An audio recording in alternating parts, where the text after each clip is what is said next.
All right, so the South Asian longevity blueprint. Now, how to stay lean, sharp, and strong even after 30. Now, imagine a 42-year-old South Asian man. He runs a team in a busy finance firm. He looks fit in his suit and doesn't smoke. Yet one morning he collapses with a heart attack. Now, this isn't rare. Now, South Asians develop heart disease 5 to 10 times earlier than other groups and often before 50. And the scariest part, many appear healthy from the outside. Despite making up about 25% of the world's population, South Asians account for more than 50% of global heart disease deaths. Now, I'm Jit. I'm a biomedical science graduate here in Sydney, and I'm a soon to be medical student in London. And my goal is to bridge the gap between cutting edge science and practical steps for our community to prevent diseases like heart disease. So today we'll be breaking down why South Asians face such a high risk of heart disease and, more importantly, what you can do about it. So we'll cover why the risk is high for us, the most important lifestyle levers, the medical numbers you must track, so why this matters to you. Now, if you're like most South Asian professionals, your days are packed with meetings, deadlines, and constant notifications. You spend long hours at a desk or behind a screen, often skipping meals or grabbing whatever's quick between calls. Dinner ends up being a late night snack, sleep is short, and stress never really goes away. And on top of that, many of us have family histories of diabetes, of high blood pressure, or heart attacks. And we've all heard of a relative or colleague in their 40s or early 50s suddenly collapsing. And too often we assume it won't happen to us, that we can put our health off until later. But here's the truth. Heart disease in South Asians often strikes earlier, faster, and in people who don't even look overweight. The first signs can be a heart attack, sometimes with no warning. So this isn't about avoiding the emergency. It's about staying sharp and productive at work, having the energy to keep up with your kids, and protecting the years of life you've worked so hard to build.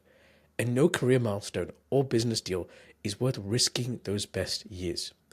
The good news is that the risk factors are modifiable. Small, consistent changes in your habits can slash your risk, but the time to start is now and not after you're scared. Topic 1, understanding the root causes. Now, for decades, researchers have noticed a paradox. Many South Asians who look lean, eat moderate portions, and don't smoke still suffer from heart attacks far earlier than their Western peers. And this is because we carry a unique biological and cultural risk profile. First, insulin resistance. Even at healthy weights, many South Asians have cells that do not respond well to insulin, which leads to higher blood sugar and higher circulating triglycerides, which are fat, both of which accelerate plaque buildup in our arteries. Second, we tend to store more fat in our visceral area around the liver, pancreas, and other organs, rather than under our skin. And this skinny outside fat inside pattern means that a normal looking BMI can hide a dangerous metabolic state. And third, many of us inherit high levels of a particle called lipoprotein A, or LPA, and it acts like a glue that speeds up the formation of arterial plaques and makes clots more likely. It's genetic, and you can't change that level easily, which is why lifestyle awareness matters even more. So finally, culture and environment add fuel to the fire. High carbs, low protein meals, deep fried snacks, sugary drinks, long hours at desks, chronic stress, and irregular sleep. Together, these push our already sensitive biology in the wrong direction. And this isn't just theory. The landmark InterHeart study, which followed more than 27,000 people across 52 countries, researchers found that South Asians had the highest rates of early heart attacks, even after adjusting for smoking, cholesterol level, and other classic risk factors. Another striking finding, many of those heart attack patients have an average BMI that would be considered normal by Western standards. In other words, the usual look in the mirror, test for risk doesn't really work for us. Step 1 is awareness. So don't be lulled into a false sense of security because you're slim. Don't smoke or go to the gym a few times a week. If you're South Asian, and especially if you have a family history of diabetes, high blood pressure, or heart attacks, your risk clock starts ticking in your late 20s and 30s. And that means you need to be proactive. You need to get baseline checkups early, learn your numbers, and treat prevention as a long-term investment, just like your career or your business.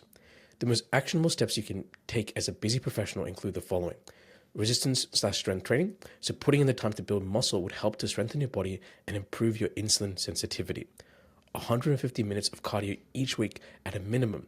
And this tells your cells to be more receptive to absorbing sugars rather than letting them sit in the blood, which would normally cause diabetes. This also builds the heart muscles and makes them more resistant to disease. And your diet. cut out processed foods and focus on eating around your daily energy maintenance and focus on consuming mostly whole foods. So now let's talk about the lifestyle levers. So the encouraging part is that most of this excess risk that we face isn't destiny. It's driven by habits that we can change. And the four lifestyle levers that deliver the biggest return on effort is food quality, daily movement and strength, sleep and stress regulation, and knowing your numbers. And if you can get these right, then even at a basic level, you can cut your cardiovascular risk by half or more. So examples. Now, food quality. Many South Asians rely heavily on refined carbs and big servings of white rice, roti, or naan, often cooked with oils that are repeatedly reheated. These meals spike up blood sugar and triglycerides, and when combined with low protein, they encourage more visceral fat storage. Simple swaps make a big difference. Using smaller portions of rice or roti, fill the plate with lentils, fish, eggs, chicken, tofu, or beans. Replace fried snacks with nuts or fruit, and cook with fresh oils like olive oil or ghee, instead of repeatedly using seed oils. Next is daily movement and strength. So many professionals sit for 8 to 10 hours a day, and the lack of daily muscle activity raises insulin resistance and blood pressure even if you go to the gym twice a week. And the target isn't really extreme. You want to do 150 minutes a week of moderate activity, for example, 30 minutes of a brisk walk at least 5 days a week, 2 resistance training days to prevent muscle preserve muscle, improve insulin sensitivity, and protect metabolism as you age.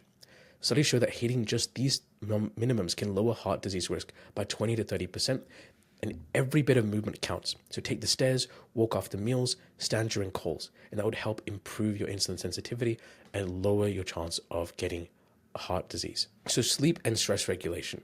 So South Asian professionals often work late into the night or cross time zones for calls, and chronic sleep depth of less than 6 hours a night and high stress hormones like cortisol raise blood pressure and disrupt blood sugar and add fat around the organs. And you don't need to be perfect, but you need a consistent routine.